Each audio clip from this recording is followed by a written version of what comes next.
अस्सलाम वालेकुम friends and welcome to my channel Oracle with sir.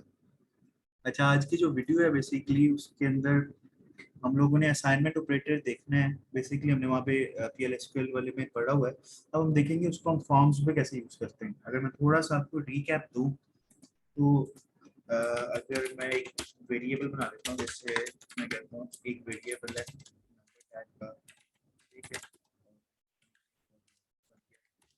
अब इस वेरिएबल को मैंने वैल्यू असाइन करनी है, मतलब मैं चाहता हूँ कि वेरिएबल को वैल्यू 10 आ जाए, तो मैं क्या लिखूंगा। आपको पता है कि जो असाइनमेंट ऑपरेटर ओरेकल में यूज होता है वो कॉलन इक्वल टू है। इस ऑपरेटर का मतलब है कि जो सी वैल्यू इसकी लेफ्ट साइड पे होगी, यहाँ पे जो वैल्यू होगी इसके अंदर वैल्यू सेव होगी, और ये होगी वो वैल्यू जो है बेसिकली ये राइट साइड की वैल्यू कहाँ पे जाएगी, आपके इधर जाके स्टोर हो जाएगी वेरिएबल के अंदर। तो ये दरमियान में ये किस लिए यूज होता है, ये असाइनमेंट ऑपरेटर के लिए आपका यूज होता है। अच्छा, मैं कहता हूँ कि ए को अगर वैल्यू साइन करानी है 10, तो मैं लिखूंगा ए वैल्यू साइन कर दो उसके अंदर 10। ठीक है, ये तो हम ये कर रहे थे, ये आपको पता है। अब मैं यही इस तरह से कुछ काम है फॉर्म्स के ऊपर वैल्यू साइन करके आपको शो करने लगूँ, जस्ट फॉर बेसिक कंसेप्ट। इसका वो कोई नहीं है कि मैं आपको कोई नई चीज बताने लगूँ, ये आपको पता ही होगा। और मैं चाह रहा हूँ कि मैंने कोई विजिट के थ्रू नई फॉर्म बनाना, मैं कोई डेटाबेस से कोई कॉलम्स को यहाँ में इंपोर्ट नहीं करना चाह रहा, मैं जस्ट कैंसिल कर देता हूँ, मैं मैनुअल फॉर्म बनाना चाह रहा हूँ। मैं कैंसिल करता हूँ, मेरे पास ये ऑब्जेक्ट नेविगेटर की विंडो आ रही है। देखो भी कोई कैनवस नहीं है, कोई कुछ नहीं है, जस्ट ये है। मैं कहता हूँ यहाँ से मैं F2 प्रेस कर देता हूँ। जैसे ही मैं F2 प्रेस करता हूँ, देखो कैनवस क्रिएट होना शुरू हो गया, और ये आपके पास एक ब्लैंक कैनवस आ जाए। ठीक है, तो ये हम लोगों ने जो फॉर्म बनाया है इसका कोई लिंक नहीं होगा डेटाबेस के साथ डायरेक्टली, मतलब यहाँ से कोई डाटा हम सेव नहीं करेंगे डेटाबेस से।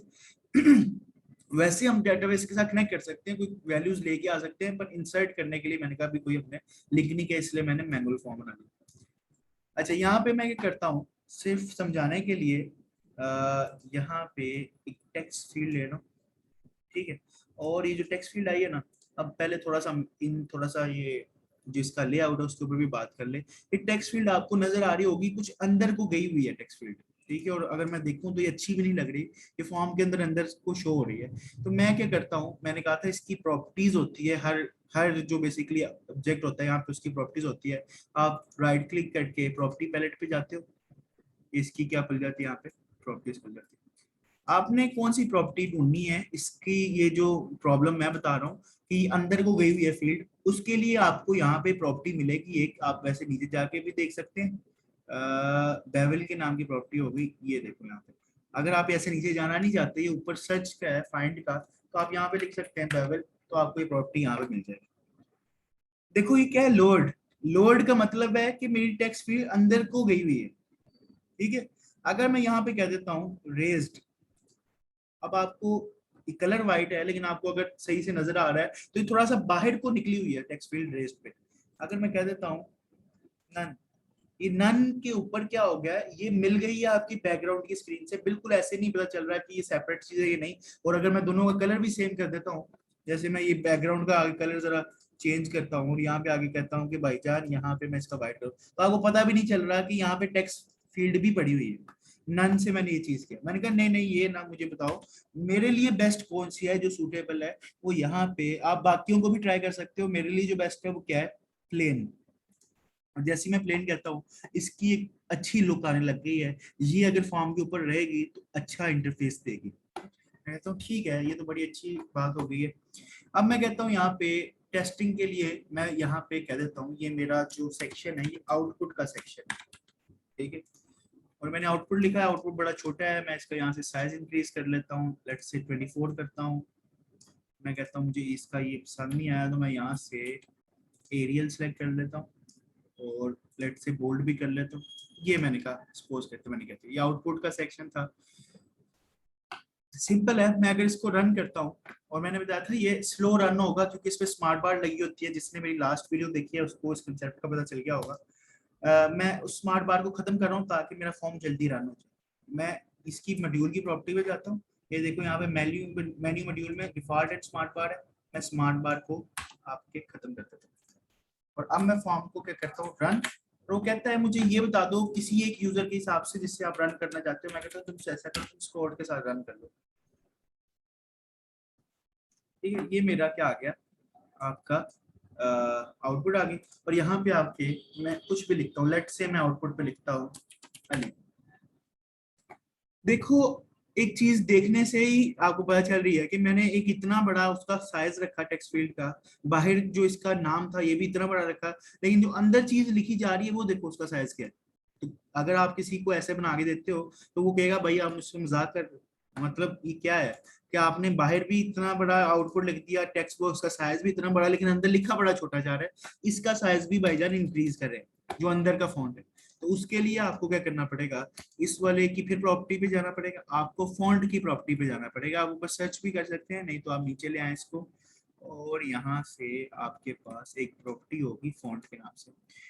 यहाँ से आप इसका स्टाइल चेंज कर सकते हैं। मैं कहता हूँ फॉन्ट का साइज लेट से मैं 16 करना चाहता हूँ, या मैं करना चाहता हूँ 18। अगर अब मैं रन करता हूँ तो ये पहले से बेटर होगा, ठीक है। तो अब थोड़ा सा रीजनेबल लग रहा है, इससे आप डिफरेंट, आपके पास यहाँ पे फॉन्ट की प्रॉपर्टी है कि यहाँ पे था अभी फॉन्ट के, अगर आप वहां पे जाते हैं आप फॉन्ट का नाम चेंज कर सकते हैं ताकि उसका स्टाइल चेंज हो जाए, उसका साइज, उसका वेट। वेट का मतलब है जैसे बोल्ड करना होता है, इसमें देखो डिफरेंट ऑप्शन है, आप बोल्ड कर सकते हो, एक्स्ट्रा बोल्ड कर सकते हो, अल्ट्रा बोल्ड कर सकते हो, मतलब डिफरेंट ऑप्शन कर सकते हो।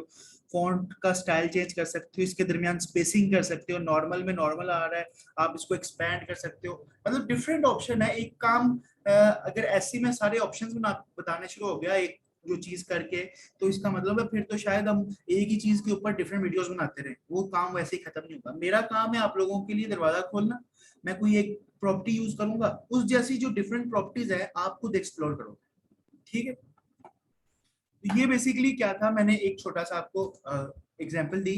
अब मैं क्या करने लगा हूं, मैं कहता हूं यहाँ पे एक बटन भी बनाना है। लेट से मैंने यहाँ पे ऐसे बटन बना लिया, बटन का नाम मैं रखता हूँ लेट से शो। और आपको पता है कि बटन का नाम शो जो है वो तो रखा गया है, लेकिन इसके ऊपर ये जो चीज है ये बेसिकली इसका लेबल है, तो आपको लेबल वाली जगह पे जाके यहाँ पे भी लिखना पड़ेगा कि भाई शो का ये बटन, ठीक है जी, आपने शो का बटन बना लिया। और मैंने बताया था form level triggers different level के होते हैं, दोबारा थोड़ा सा रिपीट कर रहा हूँ। यहाँ पे यहाँ पे जो ट्रिगर लगेगा ना फॉर्म के इस सेक्शन पे, ये इसका इफेक्ट पूरे फॉर्म पे होगा, इसलिए हम इसको कहते हैं फॉर्म लेवल ट्रिगर, पूरे फॉर्म पे। अगर यहाँ पे लगेगा तो इसका जो इफेक्ट होगा ये सिर्फ इस ब्लॉक के ऊपर होगा, इसलिए हम इसको कहते हैं ब्लॉक लेवल ट्रिगर।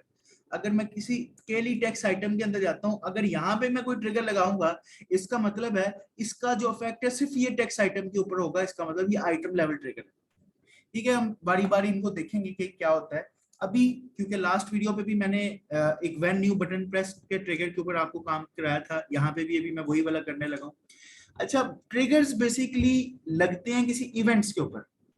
इवेंट्स क्या होते हैं, इवेंट्स कोई ऐसी आप कह सकते हैं कि चीज होती है कि मैं कहता हूँ जब ये काम हो देन तुमने ये करना है, जब माउस इस बटन के ऊपर आए तब तुमने इसका कलर चेंज करना है, जब माउस इधर से वापस जाए तब तुमने कलर कुछ और करना है, जब ये बटन प्रेस हो तब तुमने ये करना है, जब पहली दफा फॉर्म खुले तब तुमने ये करना है, जब मैं F9 का बटन प्रेस करूं तब तुमने ये करना है, जब मैं F10 का बटन प्रेस करूं तब तुमने ये करना है। मतलब ये डिफरेंट इवेंट्स हैं। मैं कह रहा हूं अगर ऐसा जब ये वाला काम होगा ना, जब ये वाला इवेंट ट्रिगर होगा, मतलब ये इवेंट फायर होगा, ये चलेगा, तब तुमने ये वाला काम कर देना, उसके अगेंस्ट तुमने ये काम करना है, इसको हम बेसिकली ट्रिगर्स बोल रहे हैं। तो मैं कहता हूं भाईजान कि मैं यहाँ पे क्लिक करता हूं, अभी तक हमने ये वाला ट्रिगर पढ़ा है, स्मार्ट ट्रिगर्स पे जाते हैं। व्हेन बटन प्रेस्ड, जैसे ही ये बटन प्रेस हो उसके ऊपर क्या करना है, ट्रिगर का नाम क्या है, व्हेन बटन प्रेस्ड, चलेगा कब, जब ये बटन प्रेस होगा। तो मैं कहता हूँ ठीक है, व्हेन बटन प्रेस में मैं यहाँ पे लिख लेता हूँ कि भाईजान ये जो, अच्छा इस वाली फील्ड है ना, इसका नाम इतना लंबा यहाँ तो मुझे लिखना पड़ेगा, अपनी आसानी के लिए ना इसका नाम थोड़ा सा छोटा लिख लेते हैं। मैं कहता हूँ इसका नाम रख लेते हैं, आउटपुट ही रख लेते हैं इसका नाम, ठीक है। अब मैं दोबारा इसके ऊपर जाता हूँ, जो मैंने व्हेन बटन प्रेस का ट्रिगर खुला हुआ था, वहां पे जाके मैं लिखता हूँ कि भाईजान आप ऐसा करो। याद एक और बड़ा इंपॉर्टेंट कंसेप्ट है, बड़ा ही ज्यादा इंपॉर्टेंट है, आप इसको जरूर नोट कीजिएगा कि जब भी हमारे पास हम अपना प्रोजेक्ट स्टार्ट करेंगे या इस तरह की चीजें, आपको डेटाबेस से भी कुछ डाटा चाहिए होगा, आपको फॉर्म वाली फील्ड्स का भी कुछ डाटा चाहिए होगा। तो अगर कुछ ऐसा हो जाता है कि डेटाबेस और फॉर्म वाली फील्ड का नाम भी सेम है, और आप किस तरह से उसको बता सकते हो कि ये वाली फील्ड मैं फॉर्म की मांग रहा हूँ और ये वाली फील्ड अब मैं डेटाबेस वाली मांग रहा हूँ। तो और उसकी और भी डिफरेंट रीजन है, लेकिन मैं मेन रीजन आपको एक बताई है। तो आप डिफ्रेंशिएट कैसे कर सकते हो कि ये फॉर्म की फील्ड है, ये डेटाबेस की फील्ड है। उसके लिए ये एक रूल याद रख लो, हमेशा ऐसे ही होना है कि जब आप फॉर्म की फील्ड को कभी भी एक्सेस करोगे, उससे पहले आप कॉलन लगाओगे। मैं नोट पैड पे कर देता हूँ, शायद वो आपको सही तरह से नजर आ जाए। यहाँ पे मैंने कहा जब भी आपने फॉर्म की फील्ड को या फॉर्म की किसी भी आइटम को, फील्ड से मतलब बटन भी है, कुछ भी चीज है, मैं ये फील्ड का वो खत्म भी कर देता हूँ। मैं कहता हूँ फॉर्म के ऊपर कुछ भी एक्सेस करना है, उससे पहले आपने कॉलन लगाना है, देन उस आइटम का नाम लिखना है। जब देन आप उस आइटम का नाम लिखोगे, आपका PL/SQL समझ जाएगा कि आप ये जो चीज मांग रहे हो ये किसी ना किसी जगह पे फॉर्म के ऊपर ही पड़ी हुई है। ठीक है, तो मैं कहता हूं कि मैं ये जो आउटपुट वाली जगह है, इसमें एक वैल्यू असाइन करना चाहता हूं। इसमें जब वैल्यू असाइन हो जाएगी देन वो वहां पे शो भी हो जाएगी। तो मैं कहता हूँ ये जो फील्ड है इसका नाम आउटपुट है, तो मैं क्योंकि ये फॉर्म की है तो मैंने यहाँ पे लिखा कॉलन और यहाँ पे आगे लिख दिया आउटपुट। तो मैं कहता हूँ इसको तुम क्या करो, तुम इसको वैल्यू असाइन कर दो। ठीक है, मैं थोड़ा सा मैग्नीफायर ऑन कर देता हूँ ताकि आपके लिए आसानी हो जाए। मैं कहता हूँ आउटपुट है ना, बेसिकली इसको तुमने वैल्यू असाइन करना है। कौन सी आउटपुट है, इस कॉलम बता रहा है कि फॉर्म के ऊपर कोई फील्ड है आउटपुट, उसको तुमने वैल्यू क्या असाइन करनी है। मैं उसको कहता हूँ भाईजान तुमने जिसको वैल्यू असाइन करनी है ना, वो है लेट्स से कुछ भी कह सकते हो। मैं कह देता हूँ ठीक है, और मैं यहाँ पे सेमीकोलन लगाता हूँ। ये इससे मैंने अभी क्या किया, मैंने ये किया है कि आपकी जो ये आउटपुट वाली फील्ड है ना, उसको बेसिकली ये वाली वैल्यू दे दो। और मैंने कहा कि असाइनमेंट ऑपरेटर करता क्या है, राइट साइड की वैल्यू असाइन हो जाती है लेफ्ट साइड वाली चीज के ऊपर। तो आपका मुर्तजा असाइन हो जाएगा इस वाली फील्ड के अंदर। जब भी बटन, और होगा कब, मजे की बात है, होगा कब, जब ये बटन प्रेस होगा तब होगा। ठीक है, कंपाइल करते हैं, पहले इसके इतने के रिजल्ट को चेक कर लेते हैं। मैं रन करता हूँ इसको, मैं यहाँ पे कहता हूँ शो, तो यहाँ पे क्या आ गया, मुर्तजा आ गया। ये मुर्तजा कैसे आया, मुर्तजा ऐसे आया कि इस बटन के पीछे जो मैंने छोटा सा कोड लगाया था, वो कोड मैंने ये लगाया था कि भाईजान जैसे ही इस बटन को मैं प्रेस करूं तो वो जो आउटपुट वाली फॉर्म वाली फील्ड है उसके अंदर तुम वैल्यू असाइन कर देना मुर्तजा। उसने बिल्कुल वैसे ही किया।